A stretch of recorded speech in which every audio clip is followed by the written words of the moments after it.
17 months before we go to the polls to select the state's next governor. But the 2016 race is already shaping up, with another candidate expected to join the race later this week. RTV 6 State House reporter Katie Hines joins us live with details.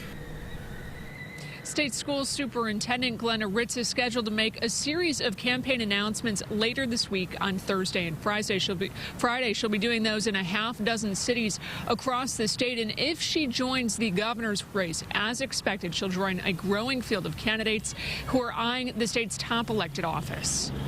Both Republican and Democratic political insiders say the 2016 race for governor in Indiana will be one to watch. Voters can expect a more assertive tone from the campaigns on both sides. The Democrats, they have to be, a lot more aggressive going after the governor because they think he's vulnerable. And I think the governor's going to have to be more aggressive too, to defend his record, because the governor's going to have to say, look, I'm not all the Religious Freedom Restoration Act. Governor Mike Pence is scheduled to formally announce his intent to seek re-election at the Indiana Republican Party spring dinner on June 18th.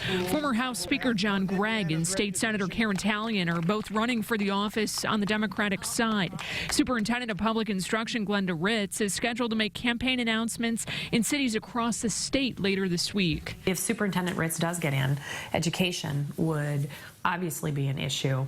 But at the same time, there are the other issues of the damage that has happened to Indiana's reputation with RFRA. University of Indianapolis professor Dr. Laura Merrifield Albright expects big spending and a lot of advertisements leading up to next November. She says part of that is the fact that 2016 is a presidential year. When you have those contested primaries, it's already going to ramp it up in terms of spending, in terms of attention to voters, because you actually have competition, which I think is great.